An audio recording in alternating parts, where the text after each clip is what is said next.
think I'm about to get kicked out of what I've always lovingly referred to as my HR mafia. And in HR, we say the same thing that we say about Vegas. What happens here stays here. We're asked to keep a lot of information confidential, and at times that includes the inner workings of a company. But I'm about to break that rule.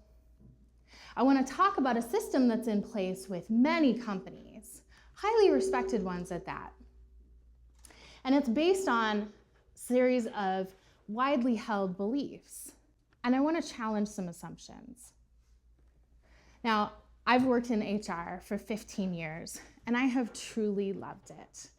But I want to talk about this system and challenge some assumptions here with you today. So here's my first secret. HR is probably not what you think. Now, don't get me wrong. I think benefits and payroll are really, really important. And I'm really grateful we have people who are really good at those things. But it's my least favorite part of the job. To me, the best of HR has always been about great talent management. How do we attract, develop, and retain great talent? And what defines great talent? And isn't that what all great companies really struggle with? Now, many companies use a system that they refer to as a 9-block. So I'll explain to you how that works. So imagine, if you will, a grid. And on one axis, from low to high, you have rated potential. On the other axis, from low to high, you have rated performance, right? And it makes up a grid. So imagine a tic-tac-toe board, right? So each box gets a name. So your high potential, high performance box, those boxes are named things like high potential, doing well with potential, rising star. Okay? On the low end, your low performance, low potential. Those boxes are named things like problem performer or inconsistent performer. And then in the middle, all of those boxes are named things like strong contributor or well-placed. Now, performance is relatively straightforward to assess, right? It's pretty easy to tell if someone is meeting or beating deadlines, if they're making progress at the rate that you would expect. But potential is far trickier. How can you tell if someone has what it takes to get to the next level? Well, here's another secret. You can't. Ultimately, you're trying to predict the future. But there are some things that will give you an indication of how likely a person is to be successful at the next level. And so those are things like thought process. Can they think at the 50,000-foot view? Do they see in broad systems? Can they think critically about issues? Or people thinking. So how strong is their emotional quotient?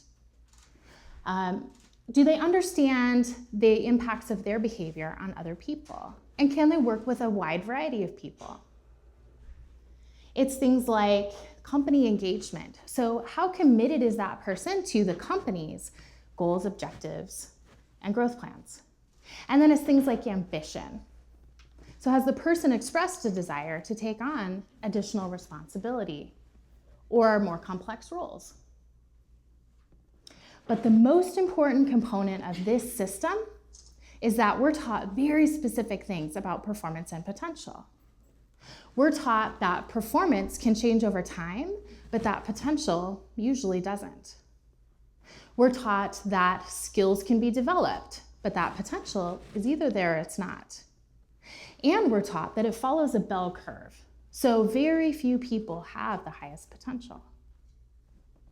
I think there are serious problems with this system.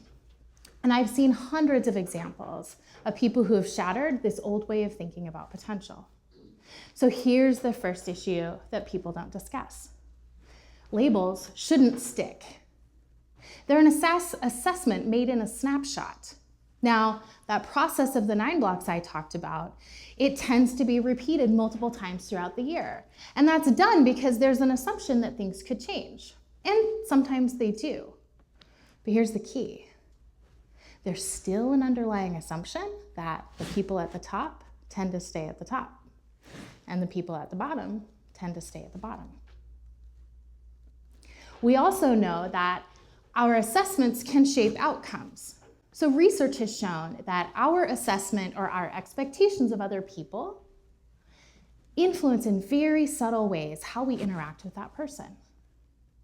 And so over time, these influences add up and can add up to a changed outcome. So take, for example, the child who said, well, my teacher thought I was smarter than I was, so I was. Now, these assessments are rolled up throughout the year. And especially for large organizations, we don't have time to talk through every single person in the organization. And so the conversation tends to happen around the people at the top and the bottom. So what are we doing to keep our high potentials engaged? And for the people at the bottom, what are we doing to move them up or out of the organization? So here's the last issue. This definition of potential only tells part of the story. It doesn't tell you about, for example, Sarah, who has impacted hundreds of lives through her volunteer work. And that's a fact you might not know because in Sarah's day job, the one that pays the bills for her, she's considered a low level within the company, and her impact is considered to be small. Or they don't tell you about Michael, for example, who used to be a superstar and is now really struggling because he's doing the job it used to take 2 people to do. And now budget cuts and company culture has led Michael to believe he can't ask for help, otherwise he might be seen as dispensable too. And it definitely doesn't tell you about how Alfonso is the picture of resiliency, because his wife was diagnosed with cancer a year ago. And for he and his wife, sometimes it's all they can do to make it through 24 hours at a time. And yet he keeps coming back every day because he has to. So these experiences that shape our personalities, that impact us the most, very often have very little to do with work. So what if all we're taught to believe about potential is wrong? I have a lot of questions about potential, but here are a few things I do know for sure. If you change the conditions, you change the potential. If you change the conditions, you change the potential. So Las Vegas is the perfect example of this. In an area where just under 4 years ago, people used to actively avoid it. Now a startup community has emerged. Strollers are appearing on the sidewalk. Crime is down. And even just last year, Las Vegas was named the top city in the US for women in tech. So things can change very quickly for cities and for people. So I want to tell you another story, but first a little background. I have had the privilege of getting to know an extraordinary group of young women in Guatemala. They're part of a program called Starfish that's giving them opportunities to help them be empowered and redefine potential society has placed on them. So here's the story. The day after her 15th birthday, Maria was buried alive. In 2005, a huge landslide struck the village where Maria lives, and she spent several hours buried up to her neck in mud. Now, Maria was eventually rescued, and she and her family moved into a settlement, and they did their best to put the incident behind them. Maria entered high school, and she entered on the accounting track because it's what you do. And the harder and harder Maria worked, the further and further she fell behind. But through the help of her Starfish mentors, Maria identified an alternative to traditional school. And just this year, at the age of 24, she graduated from culinary school. She just completed an internship at a local restaurant, and she has dreams of being an Italian chef. So what does Maria's story have to do with assessing potential in corporate America?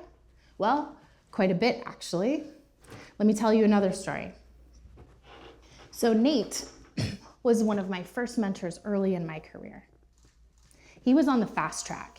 He had been promoted multiple times in a pretty short period of time, but then all of a sudden he left the company.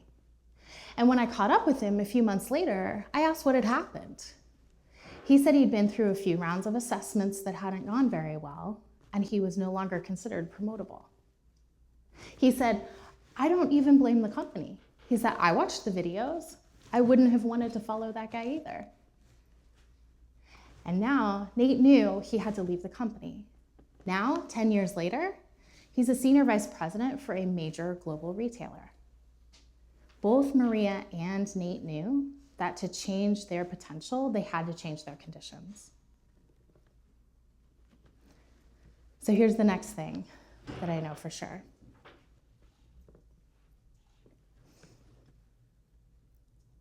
We have to ask a question. What if potential is not about something that we achieve or we don't? What if it's not something that we're predestined or that we're born with? What if it's about creating a new definition of potential for ourselves through other people? So here's another thing I know. Our greatest individual potential is met by helping others to achieve theirs. So how exactly do we do that? Well, first we have to get to know who it is we intend to help, whether that's an individual or a group. And it means really digging in to understand their conditions. So where do we start? Well, there are methods of problem solving and thinking that are being implemented across business and even implemented in schools. They're called things like design thinking or cooperative thinking, human-centered design. So all of these systems of problem solving that are used to impact everything from healthcare systems to IT systems, from coding to social service. They have one thing in common, and that's that they put the user and the designer on equal footing. And I don't mean in terms of value as human beings. I mean from a place of empathy, centrally putting the person they intend to help in a position of power. How do we know we're designing solutions for people if we don't start with them?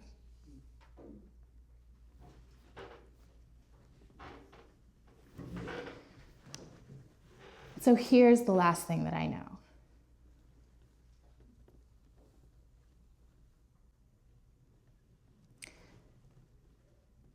To do all of this, there's one key component. And the place where we find this is an unlikely source. It's a person, he's a National Geographic photographer. His name's DeWitt Jones. And he captures these amazing shots of tigers in the wild or beautiful landscapes. And he was asked, how do you capture those shots?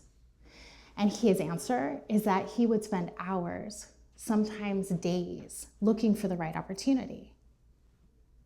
And what he learned from that is that he had to put himself in the place of the greatest potential. The place of the greatest potential. So if our greatest individual potential is met by helping others to achieve theirs, how do we help them find their place of greatest potential? Well, I've learned you have to ask some questions.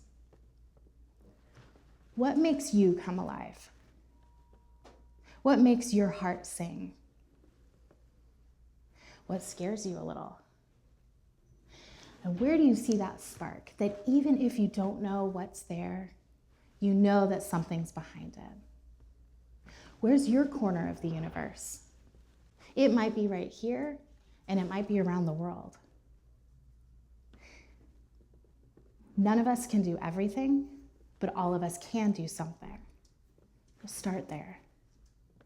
It's about finding the place where you feel the full integration of yourself. And so the key is not to be so obsessed with finding the right answers, but in asking the right questions. So my final two questions are for you. What are you doing to help someone achieve their potential? And how might that pursuit contain what you need to step into your own? Thank you.